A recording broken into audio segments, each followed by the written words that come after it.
जो टॉपिक पढ़ेंगे वो हमारा डीएलएड फर्स्ट ईयर का जो 4th यूनिट है उसका टॉपिक है। 4th यूनिट का नाम तो आपका है शारीरिक विकास, यानी शारीरिक विकास कैसे कैसे होता है, कैसे नहीं होता है, ये सारा। इससे पहले हमने अवस्थाएं पढ़ी थी, बाल विकास पढ़ा था, कैसे सारी अवस्थाओं में विकास और अवस्थाएं देखी थी सभी विद्वानों के अनुसार। इसी प्रकार से आज जो हमारा टॉपिक है तो वो 4th यूनिट है शारीरिक विकास। शारीरिक विकास का जो पहला टॉपिक है वो है हमारा वृद्धि।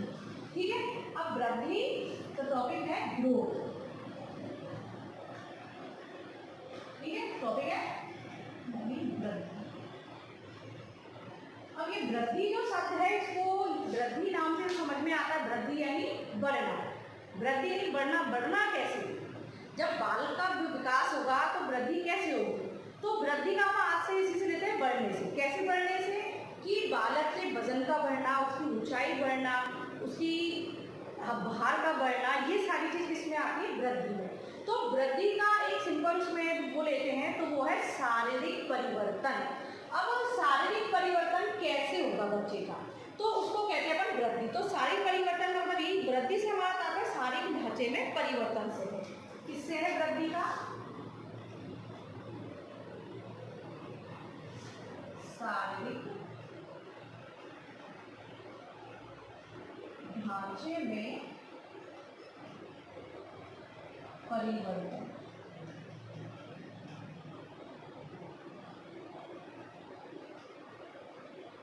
ये वृद्धि सारे सारी ढांचे परिवर्तन मतलब लंबाई, भार और मतलब शरीर के किसी भी पहलू में जो परिवर्तन होते हैं उन्हें वृद्धि कहते हैं। बालक के शरीर की लंबाई का बढ़ना, उसकी ऊंचाई बढ़ना, उसका वजन बढ़ना, ये सब क्या है? वृद्धि के परिणाम है।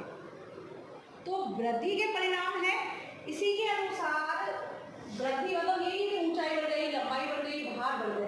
तो शारीरिक शरीर में बच्चे के या वृद्धि हुई यानी बड़ा हो, हर चीज में परिवर्तन हुआ तो वो है वृद्धि। अब वृद्धि की और भी चीज हम देखते हैं कि क्या है वृद्धि। तो वृद्धि को हम क्या क्या माप सकते हैं? वृद्धि को क्या कर सकते हैं अपन? वृद्धि को, क्योंकि शब्द को समझना जरूरी है, वृद्धि को हम माप सकते हैं।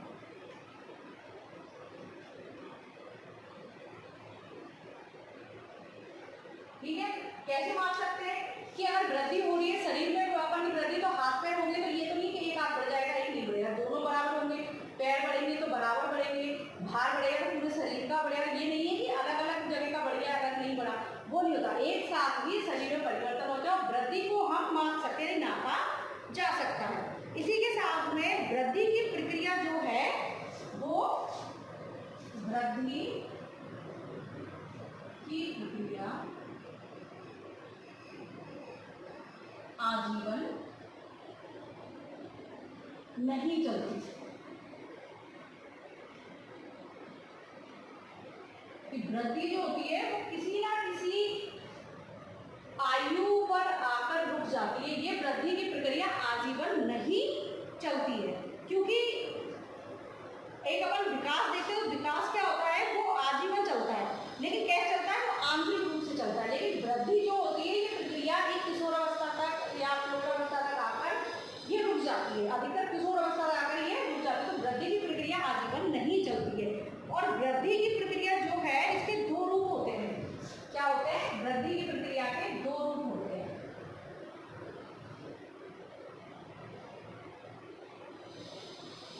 दो रूप तो कौन कौन से है? पहला है उनका आंतरिक और दूसरा है बाह्य। ठीक है, दो रूप से होती है, एक तो आंतरिक होती है और दूसरी बाहरी रूप से। जो बाहरी रूप से हमें दिखाई देते हैं जैसे कि हाथ पैर का बढ़ना, बालों का बढ़ना, आंखों सब शरीर के आकार का बढ़ना, वजन का बढ़ना, तो ये सब चीज अपन को दिख रही है कि इंसान पतले से मोटा हो गया, छोटे से लंबा हो गया। तो ये सारी चीज हमको दिख रही है कि हाँ इसमें इतना परिवर्तन हो गया। तो और जो आंतरिक वृद्धि होती है तो अंदर से दिखाई देती है कि बाहर आप उसको महसूस कर सकते हैं, देख सकते हैं। जैसे कि मानसिक विकास होगा तो मानसिक विकास कैसे होगा शारीरिक में, तो उससे मन क्या होगी, बुद्धि को नापेंगे, बुद्धि को देखेंगे तो उससे कोई कार्य देंगे, उससे पता लगेगा कि आंतरिक परिवर्तन हुआ है या नहीं। इसी प्रकार से जो वृद्धि है शब्द है वो परिणात्मक परिवर्तनों के लिए प्रयोग में लाया जाता है। जैसे जब बालक की उम्र बढ़ती है तो उसके साथ अपनी लंबाई भी बढ़ती है, जिसे हम क्या कहते हैं, वृद्धि। और वृद्धि एक विकास का ही एक छोटा रूप है। जो विकास होता है वो विस्तृत होता है, यानी बड़े क्षेत्र होता है उसका, और ये प्रक्रिया का एक छोटा सा चरण है। वृद्धि में होने वाले जो परिवर्तन है उसे सामान्य रूप से देखा जा सकता है। ठीक है, वृद्धि को जो होता वृद्धि होती है उसको देखा जा सकता है, यानी सामान्य रूप से।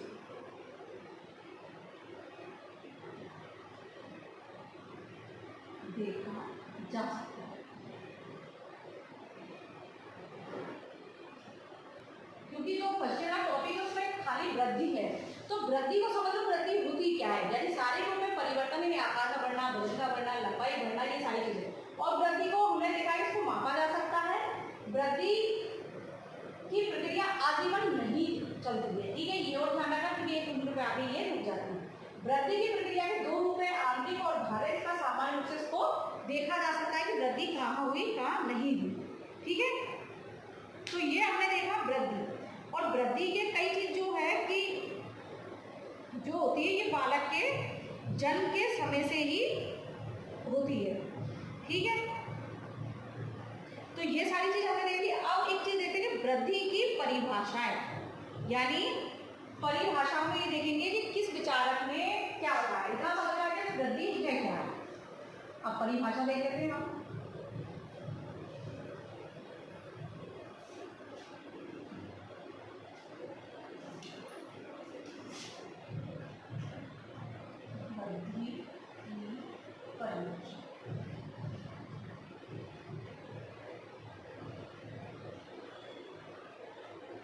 तो पहली है सोरेनसन। तो सोरेनसन ने क्या कहा है कि शारीरिक रूप में परिवर्तन, यानी कैसे वृद्धि से शरीर का बड़ा और भारी होना बताया है। शरीर का बड़ा और भारी होना बताया है।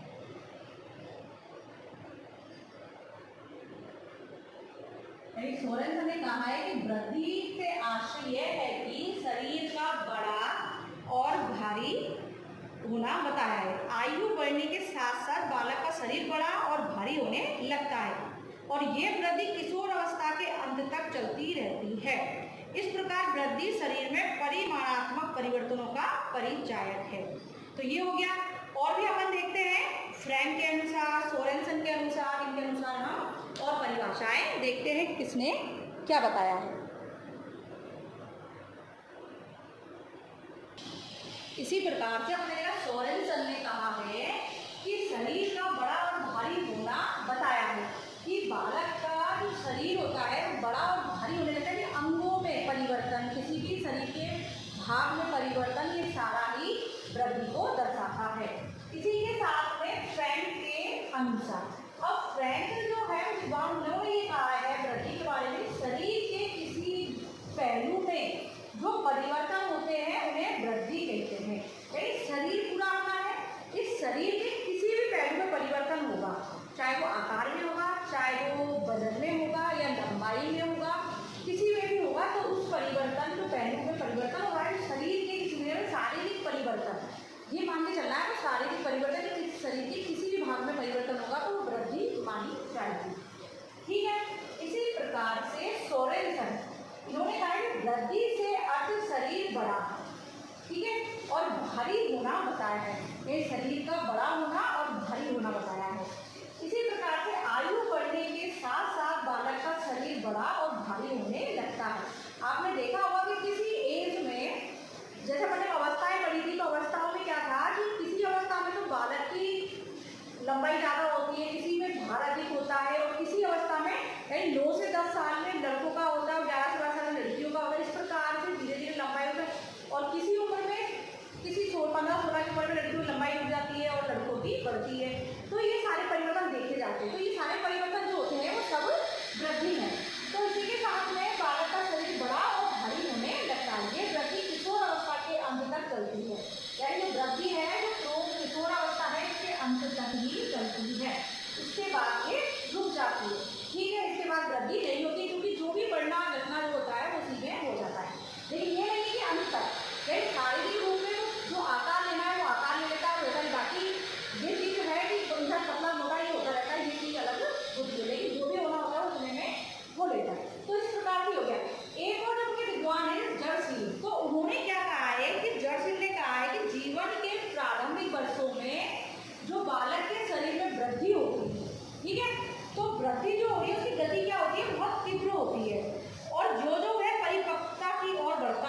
यानी बच्चा जब जो वृद्धि हो रही है तो जैसे जैसे उसकी तीव्र होती है और जब परिपक्व होने की अवस्था में आता है तब उसकी वो गति क्या होती है, धीमी हो जाती है, तो वृद्धि वहाँ रुक जाती है। तो परिपक्वता जब तक प्राप्त नहीं कर लेता बालक तब तक वृद्धि चलती रहती है। ये चीज हमको मालूम है कि कैसे वृद्धि यानी वृद्धि परिपक्व होने तक ही चलती है।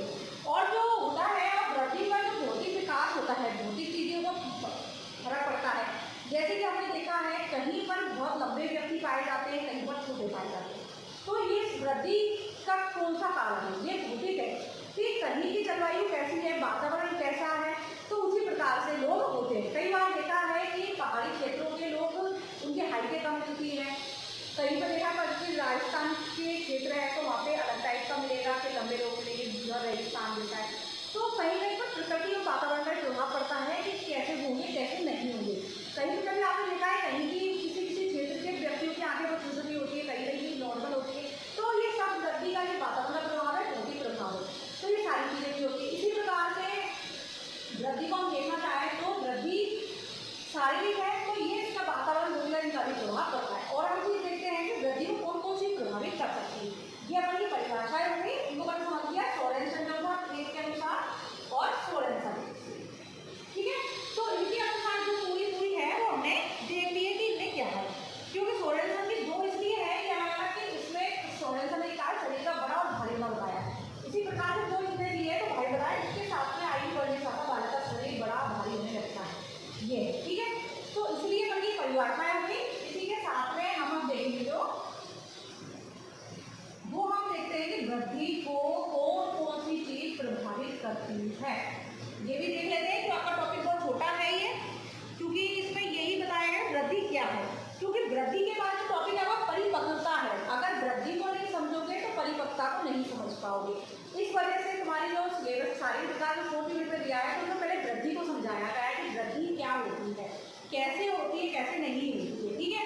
तो मैंने आपको एक सारी चीज बता दी कि वृद्धि को मापा जा सकता है, ठीक है। वृद्धि की प्रक्रिया आजीवन चलती नहीं चलती है। तीसरा मैंने बताया था आपको वृद्धि प्रक्रिया आंतरिक और बाह्य दोनों रूप में होती है, और वृद्धि इस परिमाणात्मक परिवर्तनों का परिचायक होती है। तो ये सारी चीज को हमने देखा है और समझ लिया है। इसी प्रकार से हम देखेंगे कि वृद्धि को कौन कौन सी प्रभाव करती है।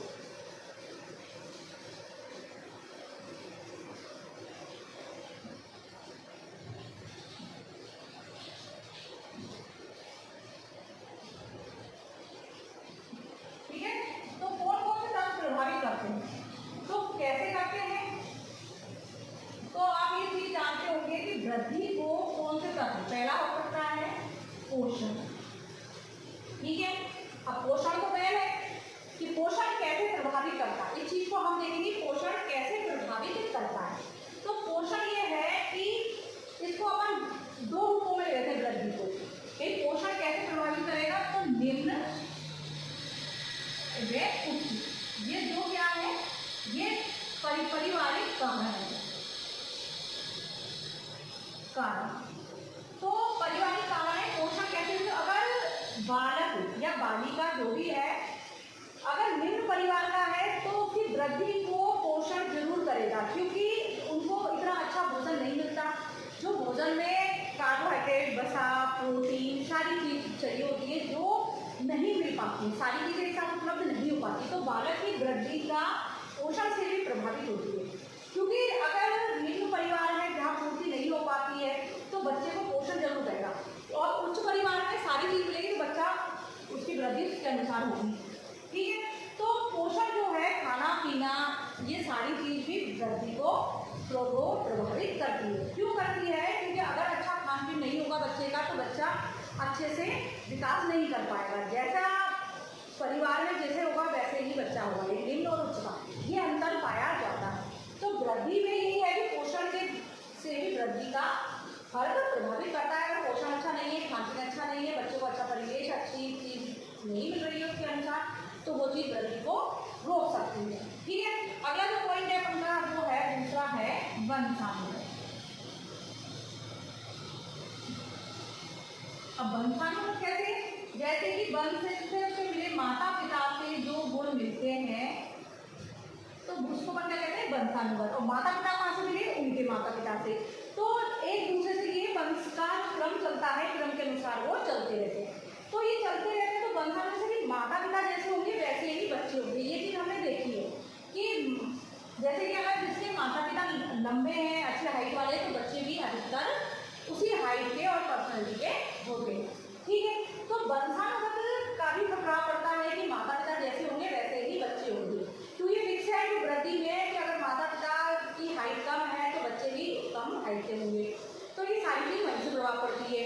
रंग रूप, ये सारी चीज़ जैसे हम कुछ कई बार कहते हैं कि ये पापा पे गया है, मम्मी पे गया है, क्यों कहते हैं, क्योंकि वंशानुगत प्रभाव है और ये चलता रहता है, और वृद्धि इसका भी प्रभाव इसमें पड़ता है। दूसरा है, तीसरा जो कारण है वो है लिंग। लिंग यानी बालक व बालिका।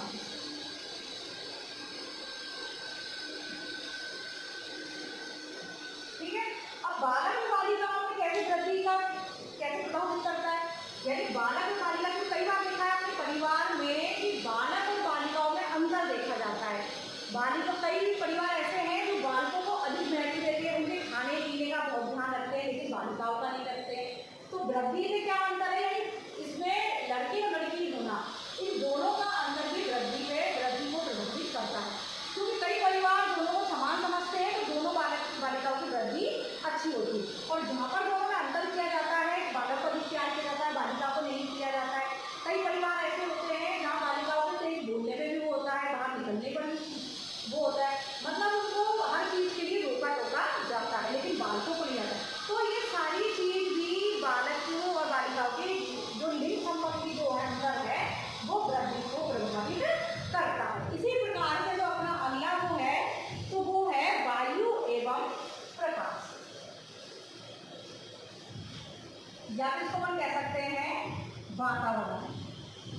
इसको हम देख सकते हैं, इसको हम कह सकते हैं वातावरण। ठीक है, यानी वातावरण का प्रभाव। ये मैंने आपको भी समझाया कि वातावरण जैसा होगा वैसी ही वृद्धि होगी। कहीं पर तेज धूप होती है, कहीं पर गर्मी अधिक होती है, तो वहाँ के बच्चे उसी टाइप के मिलेंगे। ठीक है, वायु का मतलब कहीं जलवायु कैसी है कैसी नहीं है उसके अनुसार। जैसे ठंडे प्रदेश है, ठीक है, तो वहाँ पे अधिकतर लंबे लोग मिलते हैं, और जहाँ गर्म जलवायु होती है तो वहाँ की जल्दी परिपक्व हो जाते हैं और शरीर से वो उनकी ग्रोथ कम होती है और वो रुक जाती है, क्योंकि जल्दी परिपक्व हो जाते हैं वो से। और ठंडे प्रदेश में परिपक्व होने ज़्यादा टाइम लगता है। तो इसलिए वातावरण एक वायु प्रकाश का भी प्रभाव पड़ता है। तो वृद्धि को जो प्रभावित करने वाले कारक है मैंने आपको ये भी बता दिए, और वृद्धि क्या है ये भी मैंने आपको बहुत अच्छे से समझा दिया। क्योंकि इसलिए कि वृद्धि को अगर आपने समझ लिया तो आगे जो परिपक्वता है उसको समझ जाओगे। इसी चीज समझना कि वृद्धि क्या है, वो शारीरिक परिवर्तन की वृद्धि है, यानी भार का, लंबाई का, चौड़ाई सब बढ़ा। वृद्धि को मापा जा सकता है, देखा जा सकता है। ठीक है, ये चीज अपन ने देखी। और वृद्धि जो चीज़ है, ग्रोथ कैसे कैसे, इसका क्या प्रभाव है क्या नहीं है, ये सारी चीज़ भी पता लग जाएगी। पोषण, अगर बच्चे को अच्छा खाना पीना नहीं मिलता है, परिवार सक्षम नहीं है, कई देखा है परिवारों में अंतर होते हैं, तो वो सारी चीज़ अच्छे पोषण की वजह से वृद्धि बालक की या बालिकाओं की नहीं हो पाती बच्चे की। इसलिए पोषण या खान पीन भोजन जो होती है वो अच्छा होना चाहिए, जिससे कि बच्चे का पूरा विकास हो सके और वृद्धि हो सके। तो इसलिए जरूरी है कि मानसिक भी चाहिए, सारी मानसिक शारीरिक बॉडी शारीरिक, क्योंकि मस्तिष्क अच्छा होगा तो बच्चा अच्छा रहेगा, मानसिक रूप से खुश होगा, शारीरिक रूप से खुश होगा, तो उसकी वृद्धि उतनी अच्छी होगी। इसी प्रकार से वंशानुगत एक माता पिता के उससे चल रहा है कि माता पिता जैसे हैं वैसे ही बच्चे होंगे।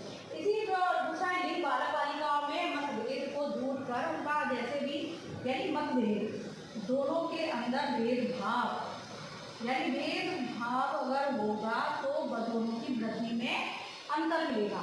अगर भेदभाव नहीं होगा तो अंतर बहुत कम मिलेगा, दोनों की वृद्धि एक समान सी होगी। और अगर दोनों में भेदभाव होगा तो उनकी वृद्धि उसको प्रभावित करेगी। इस वजह से बालक बालिकाओं के अंदर अंतर ना हो। और कई परिवारों में होता है, क्योंकि हम कई जो अपन पढ़ रहे हैं, जो बच्चे और बचपन की कॉमन का जो पेपर है इसमें भी दिया है बालक की सामाजिक और सांस्कृतिक पृष्ठभूमि, ये टॉपिक भी था आपके में, तो इसमें कौन कौन चीज़ प्रभावित करती है। तो उसमें यही कहा था कि सांस्कृतिक ये करती है कि अगर बालक बालिकाओं में अंतर है, अगर परिवार अंतर करता है तो दोनों की वृद्धि और विकास दोनों में ही अंतर होगा, और उसी हिसाब से बच्चा जैसे परिवार में रहते हैं उसी हिसाब से बच्चा बढ़ने लगता है। तो इस वजह से वृद्धि भी प्रभावित करती है। और वातावरण का तो बहुत प्रभाव होता है वृद्धि बीमारी कम होगी, इसको रोगों से दूर रहेगा। जब हम कहते हैं ना बच्चों को बाहर खेलने दो, घूमने दो, खुली हवा में सांस लेने दो, तो वो इसलिए कहा जाता है कि जो बच्चे बाहर अधिकतर रहते हैं, खुली हवा में रहते हैं, कई आपने देखे किसान के खेतों में घूमते हैं, पेड़ों पर चढ़ते हैं, फल खाते हैं, तो बहुत स्वस्थ मिलते हैं, उनमें रोग की क्षमता बहुत कम होती है, वो बीमार बहुत कम होते हैं। इसी प्रकार से बच्चा है जो घर के अंदर बंद रहता है, बाहर खेलने को नहीं जाता था, तो वो शारीरिक मानसिक हर रूप से थोड़ा वो होगा, क्योंकि वो बाहर की धूप को सहन नहीं कर सकता, हर मौसम को सहन क्योंकि वो घर में रहता है। और एक बच्चा जो खुली हवा में रह रहा है उसका विकास देखो, दोनों की वृद्धि में बहुत अंतर पाया जाता है, क्योंकि जो बाहर रहते हैं वो शारीरिक रूप से बहुत स्वस्थ मिलेंगे, उनका विकास भी अच्छे से होगा, उनकी लंबाई भार हर चीज अलग टाइप की होगी और अलग उसमें मिलेगी, जो वृद्धि चाहिए वो उनमें होगी।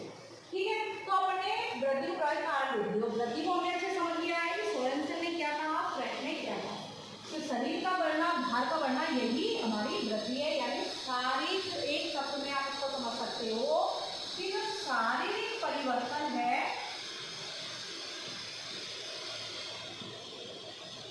ये वृद्धि है।